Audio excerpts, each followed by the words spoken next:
Assalamualaikum warahmatullahi wabarakatuh. Hari ini kita sambung dengan bab yang baru iaitu bab 6, persediaan memulakan perniagaan. Bila kamu nak memulakan perniagaan, ada beberapa benda yang kamu kena ambil tahu. Dan dalam kerja kursus yang akan kamu ikuti nanti, kamu memang perlu gunakan ilmu di dalam bab ini. Okey. Jadi kita tengok. Okey, yang pertama apa yang perlu kamu tahu adalah akta-akta yang berkaitan dengan penubuhan sesebuah perniagaan. Setiap jenis pemilikan perniagaan dia tertakluk di bawah akta yang berbeza.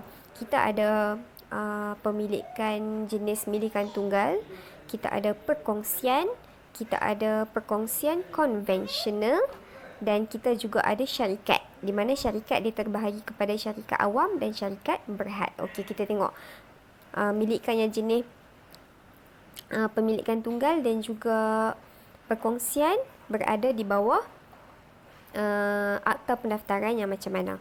Okey, akta pendaftaran perniagaan 1956. Okey, so akta pendaftaran perniagaan 1956 ni dia khas untuk milikan tunggal dan juga perkongsian. Okey, jadi akta pendaftaran perniagaan 1956 ni khas untuk milikan tunggal dan juga perniagaan perkongsian. Okey, semua jenis pemilikan perniagaan sama ada milikan tunggal, perkongsian, syarikat, semua perlu didaftarkan pada SSM. Okey, didaftarkan di bawah SSM, Suruhanjaya Syarikat Malaysia semua. Tetapi dia punya akta yang perlu dia ikut tu yang berbeza. Okey, kita tengok pula akta yang kedua, Akta Perkongsian Liability Terhad 2015. Ni baru lagi tahu. Okey, kita sebut perkongsian liability terhad ni sebagai PLT. Okey, dan akta PLT ni adalah akta yang khas untuk perniagaan yang nama dia PLT lah, iaitu perniagaan alternatif, dan dia gabungkan ciri syarikat dan perkongsian konvensional. Okay, jadi dia ada kedua-dua ciri tu. Perkongsian pun ada, konvensional pun ada. Jadi perniagaan jenis ni akan tertakluk di bawah akta PLT 2012. Okey, yang ketiga akta syarikat 2016. Nama pun akta syarikat, jadi dia memang khas untuk syarikat. Okey, tak kisah sama ada syarikat awam ataupun syarikat berhad. Okey, persendirian, kedua-duanya tertakluk di bawah akta syarikat 2016. Jadi kita ada 3 jenis akta. Akta pendaftaran perniagaan 1956 untuk milikan tunggal, akta PLT 2012 untuk PLT, perkongsian liability terhad yang dia gabungkan ciri-ciri syarikat dan juga perkongsian konvensional. Yang ketiga ialah akta syarikat 2016 khas untuk syarikat berhad dan juga syarikat awam. Okey, lepas kita dah tahu kita ni tertakluk di bawah akta yang mana satu, maka kita kena tahu prosedur pendaftaran perniagaan.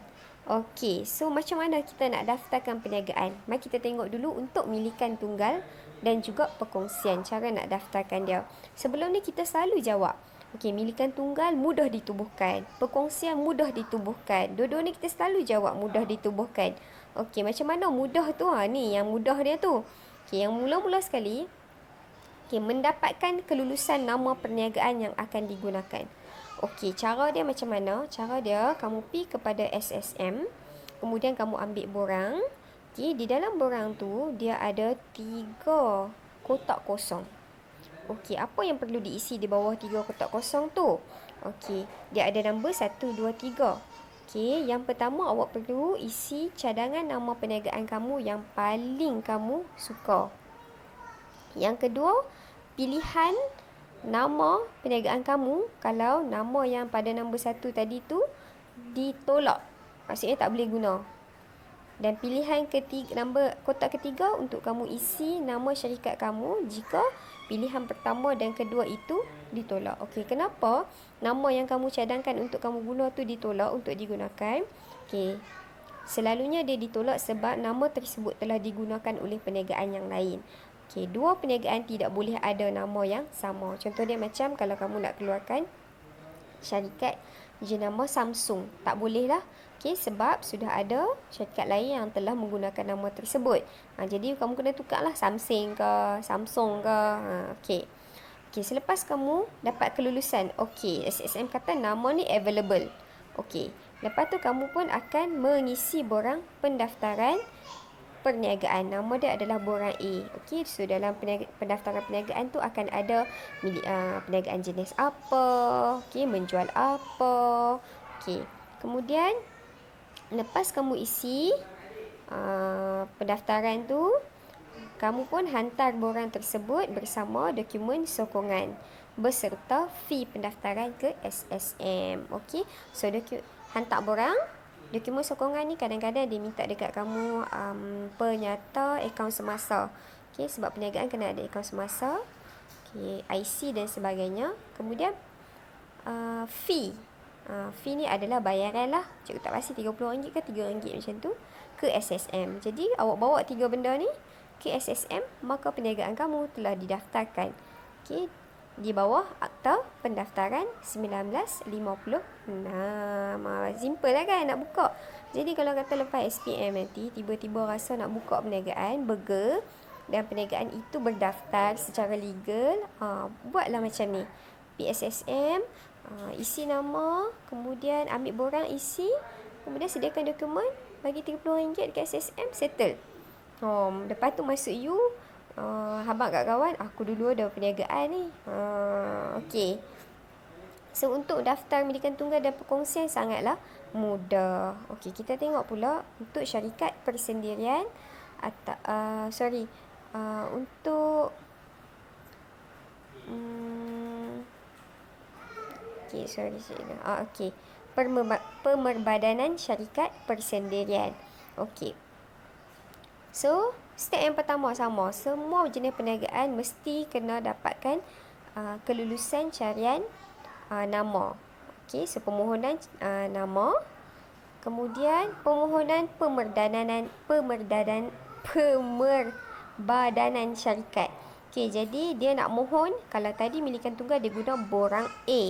Okey, tetapi kalau syarikat persendirian, dia akan guna borang pendaftaran sesebuah syarikat. Okey, Section 14. Bawah Akta Syarikat 2016. Ni borang yang dia guna. Okey, untuk permohonan pemerbadanan. Okey, lepas dia mohon, okey, dia pun hantar. Lepas dia hantar, dia kena hantar dengan dokumen lah. Okey, selepas dokumen diserahkan dengan sempurna, maka notis pemerbadanan akan dikeluarkan. Maksud dia, syarikat kamu telah ditubuhkan. Okey, tapi dia ada lagi satu ekstra kat sini. Okey, pelantikan setiausaha syarikat mesti dilakukan dalam tempoh 30 hari selepas pemerbadanan sesebuah syarikat. Jadi, lepas saja syarikat kamu telah ditubuhkan ataupun syarikat tersebut telah dilakukan prosedur pemerbadanan, kamu wajib lantik setiausaha syarikat dalam tempoh 30 hari. So, ada 4 step lah. Carian nama, permohonan pemerbadanan syarikat, ambil borang pendaftaran sesebuah syarikat, Section 14.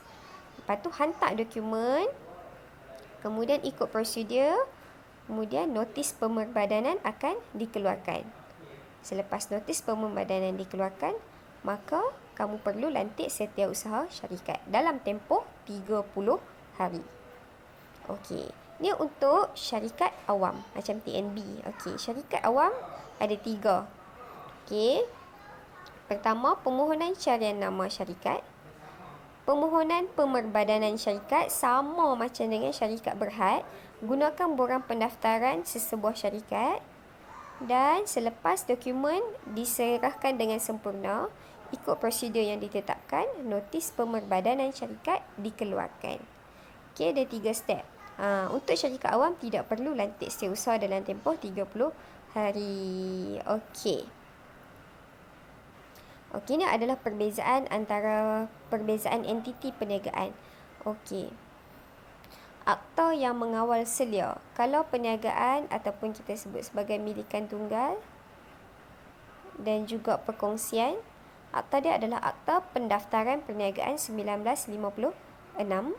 Kalau syarikat, Akta Syarikat 2016.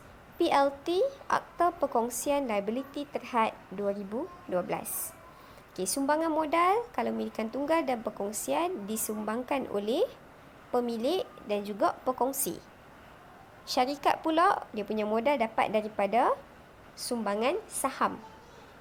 Manakala PLT, modal dia adalah daripada sumbangan pekongsi. Okey, pemilik perniagaan. Kalau milikan tunggal dan juga perkongsian, pemilik dia adalah pemilik perniagaan tu sendirilah. Okey, manakala perkongsian, pemilik dia adalah rakan kongsi. Okey, syarikat pula pemilik dia adalah pemegang saham. Siapa yang beli saham, dialah pemilik. Okey, PLT pula siapa yang memiliki dia? Pekongsi yang membuat sumbangan modal. Okey, liability. Untuk milikan tunggal, liability dia tidak terhad. Manakala syarikat dan PLT, liability mereka adalah terhad. Okey, bilangan pemilik, kalau milikan tunggal seorang saja, perkongsian 2 sehingga 20 orang. Syarikat persendirian, pemilik dia 2 hingga 25. Untuk syarikat awam, 2 orang sehingga tiada had maksimum. Sebab tu TNB, tabung haji, semuanya membuka kamu untuk membeli dia punya saham. Dia buka kepada orang ramai sebab tidak ada had untuk pemilik dia. Okey, manakala PLT pula 2 sehingga tiada had maksimum pun sama. Okey, tanggungjawab pengurusan. Siapa yang menguruskan perniagaan? Milikan tunggal pemilik sendiri, perkongsian rakan kongsi yang akan uruskan. Okey, syarikat lembaga pengarah yang akan menguruskan, manakala PLT perkongsi yang akan menguruskan syarikat. Okey, tanggungjawab yang perlu dipatuhi oleh usahawan setelah mendaftarkan perniagaan. Selepas awak dah daftarkan perniagaan, ini adalah tanggungjawab yang perlu awak buat. Okey, yang pertama, kamu akan dapat satu sijil pendaftaran dan kamu akan dapat lesen perniagaan lepas kamu daftar. Jadi sijil dan lesen tu kamu kena pamerkan di tempat yang boleh dilihat dengan jelas. Okey, kena pamerkan di dalam kedai kamu ataupun di dalam premis kamu. Okey. Yang kedua, apa yang wajib kamu kena buat adalah kamu kena pamerkan papan tanda ataupun signboard. Signboard bukan signboard jalan, signboard yang dekat atas kedai tu. Mesti ada signboard dan mengikut spesifikasi PBT, pihak berkuasa tempatan. Okey, apa lagi yang perlu kamu buat? Okey, nama dan nombor pendaftaran perniagaan tertera pada dokumen rasmi perniagaan seperti resit, invoice dan juga nota serahan. Okey, so nama, nombor pendaftaran perniagaan mesti kamu letak dekat resit. Okey, sebab tu kalau kamu beli barang di kedai buku, dekat atas resit tu akan tulis nama kedai buku tu, alamat, nombor telefon dan nombor pendaftaran dia. Itu memang benda yang wajib dibuat apabila kamu memulakan perniagaan. Resit, invoice semua kena ada nama dan nombor pendaftaran kamu. Okey, kemudian memperbaharui sijil perakuan pendaftaran bila-bila masa sebelum tempoh 30 hari selepas pemerbadanan sesebuah syarikat. Bila kamu tubuhkan syarikat, okey, sebelum 30 hari kamu kena renew list sijil perakuan pendaftaran. Okey, dalam tempoh 30 hari selepas pemerbadanan syarikat. Okey, daftarkan perubahan maklumat dalam tempoh 30 hari dari tarikh perubahan. Jika ada perubahan, kamu kena daftarkan perubahan tu, maklumat. Sama ada dari segi jenis barang yang kamu jual ataupun alamat dan sebagainya, kena daftar dalam tempoh 30 hari. Okey. Kemudian tamatkan pendaftaran perniagaan dalam tempoh 30 hari kalau kamu nak tamatkan perniagaan. Okey, so ini adalah tanggungjawab kamulah jika kamu buka sesebuah perniagaan. Okey. Jadi ini adalah dokumen-dokumen perniagaan yang perlu kamu simpan.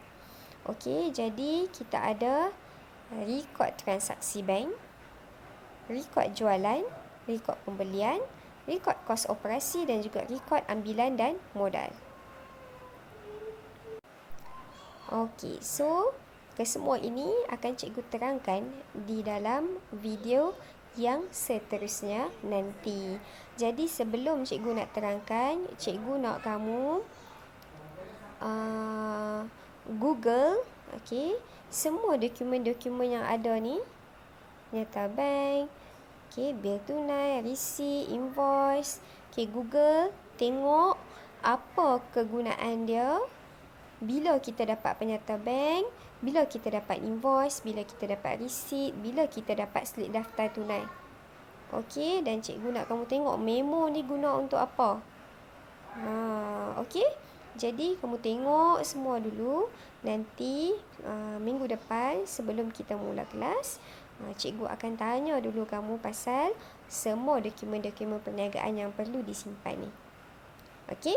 Okey. So, itu sahaja untuk hari ini. Terima kasih sebab sudi meluangkan masa bersama-sama dengan cikgu. Semoga anak-anak cikgu semua rajin, diberi kekuatan untuk terus belajar, diberi kerajinan untuk terus bermotivasi belajar sampailah SPM nanti. Usaha kuat. Tak ada benda free yang kita boleh dapat di dunia ni. Semuanya perlukan usaha yang keras. So jumpa lagi insya-Allah. Assalamualaikum warahmatullahi wabarakatuh.